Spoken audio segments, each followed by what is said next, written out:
So I went out. My work involves field research. I'm not really interested in computer models. I'm not interested in asking people how they travel. I'm only interested in how they do travel. This was December 22nd, 2010, and there's hundreds of residential units here, and you can see that auto has over 90% market share, and the total passenger trips was 1,111. A passenger trip is different from a vehicle trip. You know, one car is one vehicle trip. If you have two people in the car, that's two passenger trips. So there were a lot of trips out, and Max Light Rail had almost none of them.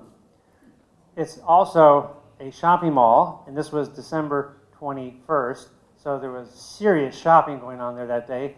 We came back after the peak period. We monitored from 10 a.m. to noon. We observed 4,165 trips, and they were virtually all by automobile. So we spent a lot of money. We had high hopes. We hoped it would be the eighth wonder of the world, or some people did. And it basically is an auto-oriented development. And the Russellville AM peak commute, and the density for Russellville Commons is 52 units per acre. The total passenger trips was 418, and Max got 13% mode share, which is pretty high. But there were still 331 auto trips, or passenger trips by auto that morning. In the control group, the density is 5 units per acre. Total passenger trips, 68%. Max was 6% of the market share. So one could say, well, there you go. You build a TOD, high density, it gets almost 100% increase in light rail compared to the control group. Yeah, but a big increase from a low number is still a low number.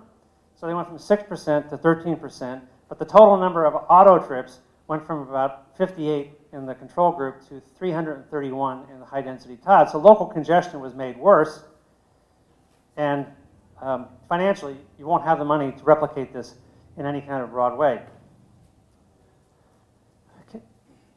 Cascade Station is another area where the airport is out here.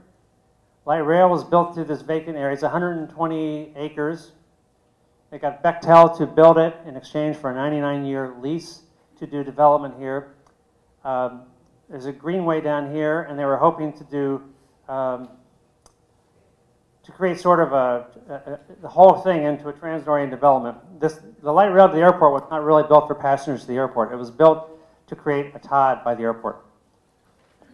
So this was, they were advertising this about 12 years ago. And there's the greenway which they built. And it was a very pleasant, the light rail opened in 2001. This photo is about 2002. It was I used to go out here and take pictures. It was a very quiet and relaxing place to be because nothing was happening. This station was closed. It says open in 2002. The station was still closed in 2003. Not a spade of dirt was turned because the planners said no store larger than 60,000 square feet can be built. We don't want any of those, quote, big box retail. Can't have those. And the market's response was utter rejection of the planner's vision. No one bought and built anything until, in 2005, they capitulated and allowed one large store of a footprint over 240,000 square feet, which was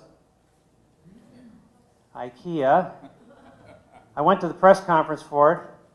Portland planners felt so good that we're having a big box store, but it's not based in Bentonville, Arkansas. It's from Europe, so it made them feel so much better about themselves.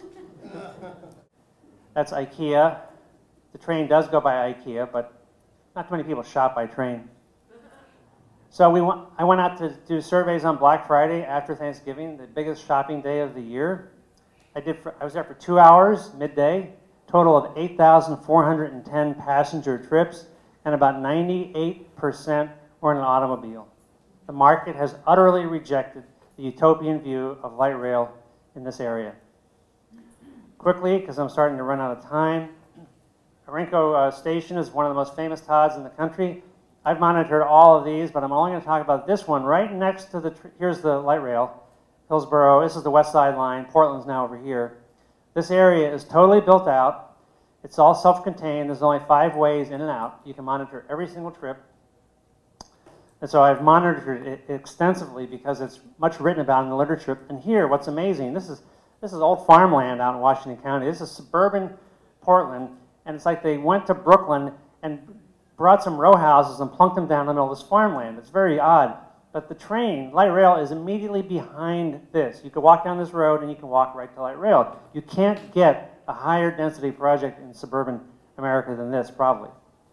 You have the dinky little playground and a street that ends. This helps me monitor that you can only come and go in certain ways here. This path is where you walk right there, and that's the light rail station. So you can catch every single trip in and out. And we monitored the AM peak, the PM peak, weekend, midday, and midday on a weekday. We monitored every trip in and out, and you can see that it does vary, but by and large, you can't, at that particular development, they never get higher than 9% market share for rail. So this is a brownfield project, Beaverton Round. This was an old sewer facility, so they're reclaiming it. It's not a greenfield project. It started in about 1995. Sign was great. I'm glad I took this photo. Coming soon, right here, the Beaverton Round. Notice there's a train, there's development, it's sunny. In these sketches, it's always sunny in Oregon. The trees, people enjoying. The one thing you don't see in these sketches when they were selling this idea conceptually to politicians, what you don't see is any parking, and you don't see any cars. That's by design. Okay, so then there's this being built in about 1996, and then the developer went bankrupt. A lot of mistakes were made in the pricing of this. Let's just say it was too expensive. 1998, 99, 2000, still bankrupt. The tarps are looking a little ragged. Now we're getting water damage to the property. Then they finally got a California developer to come up and take it over. But you still see we're struggling through. Then they complete it. Oh, wow. Parking. That wasn't in the sketch. Lots of surface parking, valet parking for the 24-hour fitness. That's kind of a juxtaposition there. Oh, private gated parking behind the condos. Structured parking, the only structured parking in the entire city of Beaverton. Planners, they've neglected to mention all of these things back when this is being promoted. Retailers going out of business. Oh yeah, water damage. In 2010, the entire thing had to be redone for water damage. The second developer, the California developer, went bankrupt, and now the whole thing is still in bankruptcy. We did counts there. Out of 609 trips, more than 500 were by automobile. Actually, pedestrians outnumbered max. Right here, this is the backyard. This is half an acre. The planners think this is a huge problem. You know, urban renewal is used to fight urban blight. Urban planners think big backyards. This is blight. This is a problem that must be solved with high-density TODs because it's near light rail. Personally, if I were a kid, I would find this an awesome backyard. And so that leads me to my final 3 slides, which is things you won't find in a Portland area TOD. Why don't you just do it manually?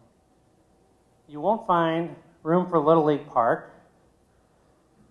Good. You won't find that. And you won't find a picnic area. I live only 2 blocks from this in actually a relatively high-density suburban neighborhood of 8 units per acre. But we get these things, and they're well used. They attract families. The problem with TODs is that basically they're child-free zones. They're marketed for yuppies and empty nesters, and they almost all require subsidies.